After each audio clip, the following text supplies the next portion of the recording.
All right, people, today is game day. Game day. This is what we all strive for. We come to camp, we make friends, we love each other, we spend as much time as we can. We go through the meetings, we go through the practices, we have our meals together.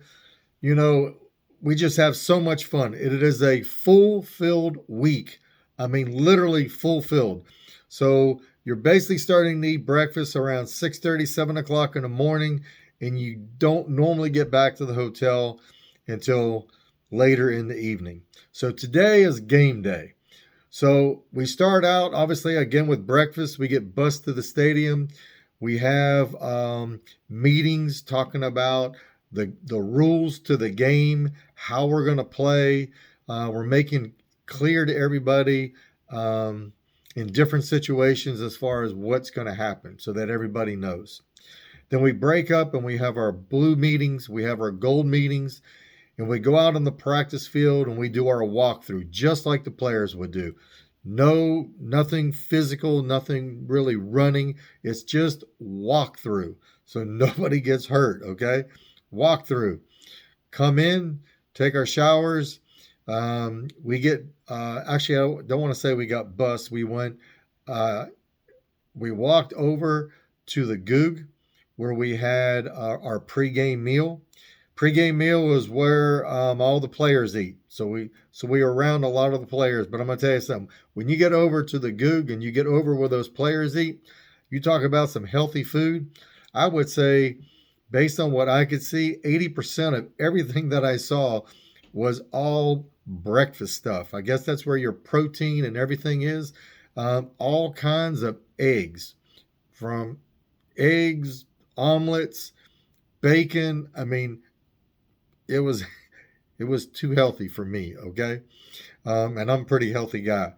So then they also have some carb stuff where you've got I think there was some uh, black chicken or whatever, some noodles.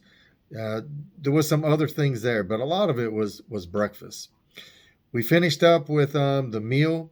We had a presentation. It's no secret that right in front of the indoor outdoor center, kind of on the side of the Goog, they're building a new complex there. So they were able to share with us, and they claim we are the first ones to actually see this. We went floor to floor to floor, room to room to room for the most part, being explained everything that Notre Dame football was going to be in the next few years. So that was really, really interesting. And then Coach Freeman came in and gave us our pep talk for the game. Went over the key elements, and actually, I'm going to try to put some of these on here. I think I've got some pictures, and we're going to do some key elements to who is going to win the game, what it's going to take to win the game. These are going to be the key things that will win. So here's some pictures right here. Keys 1, 2, 3, 4, and there may be a few more there. But as I'm talking, I'm going to try to go through these pictures and all. And if that doesn't happen, well, it doesn't happen. But hopefully you can see. We had such a fun time with this, and because there was a change in special teams, we had to adapt, and that's one of the things he talked about to doing other things in the ball game. So once we finished up with Coach Freeman, they bussed us over to the Basilica. We had mass. Again, we're doing everything the players do on game day. So we got bussed over, went to church, went to mass, and there is a really interesting feeling. I was so emotional in church. I mean, I don't know what it was, and I don't know if I was thinking about my ring that day or what I was thinking about, but I was so emotional from church. And then after church, we took our team pictures, and then I was extremely emotional breaking that up and walking to the stadium. That walk is just amazing. And you're picturing, we don't have thousands of people there lining the walkway, cheering us on, even though there's a lot of family members there. And it's look, it's a great feeling. People had signs up, kids had signs for their dad, their uncle. Um, it brings me to tears just thinking of it, because again, it's you're doing exactly what the players, and you're putting yourself in their footsteps, and you can just imagine how that's got to feel when you've got thousands of people around you cheering you on and calling your name as you're making that walk. And then as we got closer to the stadium, they cranked up some music, and it even made me more emotional.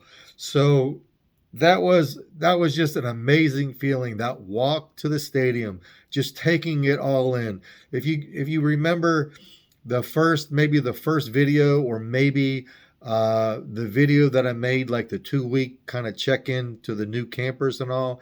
That's what I meant by that. You got to take it all in. It's just to have family there, to just have the support and all. It means everything in the world. So obviously, you can imagine. I said I wasn't going to cry. You can imagine the emotion seeing my wife and seeing my sister as I approached the stadium. It was just it was just an amazing feeling. And then you have some of the other guys there. They're greeting you. The ushers are greeting you. There's a guy that helped me so much, Joe Hessian, the very first year, um, uh, because we had our camp canceled a few times. He played a big role in keeping me motivated to work out and getting there. So we go in, shake everybody's hands, hug everybody, and now it's game time. So now it's on. So we go in, get dressed, and it was a little bit more. How can I say it? It was a little bit more fine tuned. Normally, you got dressed and you kind of walked out on the field your own. The last couple of years that I've been there, but this year we all went out together. The white team, or I should say the blue team. The blue team, we took our pictures first, the team picture.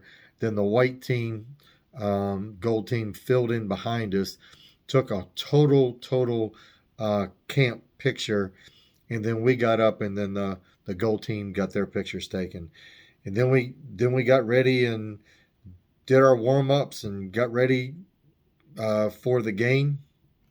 Went back up into the locker room, and this year was a little different. And I guess because we were actually sold out. There was 60 some players, 60 some of us. So I think we would have been there for a long time if they announced our name one by one like they have the last couple years.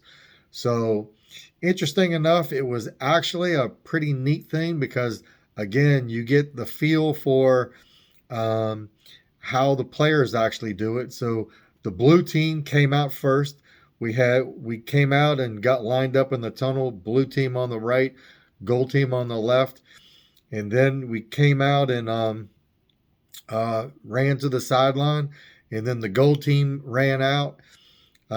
We were announced one by one once we were on the sidelines, and then it was time for the national anthem. And because we've got people from Mexico, from Canada, and obviously from the States, we played all three of those anthems.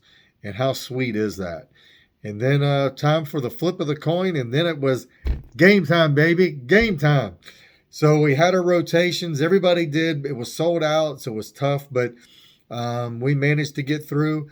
We had a rotation. It was kind of like hockey. Every 3 plays or so, you just saw a sea of people flowing in and out, in and out. So the game was amazing. It was hard fought. I will tell you that I believe it was some of the biggest people, some of the fastest people we've had in the last 3 years that I've been there. So it was a good game. Unfortunately, well, I will tell you this. One of the neat things for me was I got in with about a minute and a half, 2 minutes left.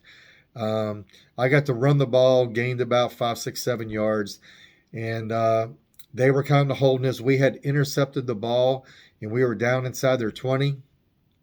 And on fourth down, our quarterback, was being pressured. I was running a wheel route, and it was just off my tips of my fingers. If I thought that I could have had a first down and laid out, I would have done it. I swear I would have done it, but I felt like I needed a little bit more yardage. And so it was just off the tips of my fingers. I guess if I was a little bit taller, my arms were a little bit longer, I would have scored, and we would have the opportunity to tie the game up. So at that point, it was, I believe, 14-6. So we ended up losing the game 20-6. James Gilliard, one of our heroes, he was on the other team, and he scored an 80-yard touchdown run. He's an inspiration to all of us, and kudos to you, James. So after the game, just a lot of hugging, a lot of handshaking. Oh, this is getting ridiculous, isn't it? So I'm an emotional guy, and I think this kind of shows my love for Notre Dame. It was just a great, great time.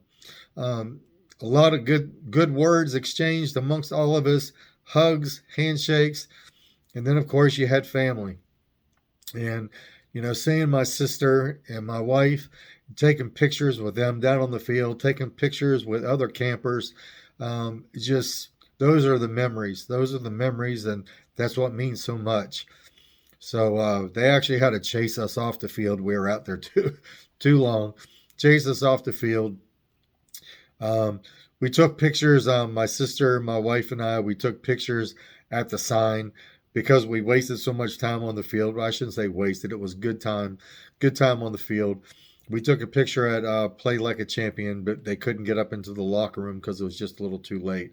So then we had our awards dinner, and just a lot of fun. A lot of fun saying goodbyes. And then, as normal, we finished our night. Even though we probably didn't need to be hydrated as much, we went, and just because it was routine, we hydrated at Brothers that night. And it was so much fun because people had their parents there. They had other family members there. And it was just a lot of fun meeting everybody and sharing stories and saying our goodbyes. So that's a wrap. That was game day. Tomorrow I'll have my final thoughts, and we'll go through and kind of reminisce and just talk about some of the highlights of camp for 2024. So the 2024 game day fantasy football camp is in the books, and we'll talk about the final thoughts tomorrow. And I think I got my little buddy fixed a little bit. No, well, almost. Let's see. Go Irish, and we'll talk one more time tomorrow.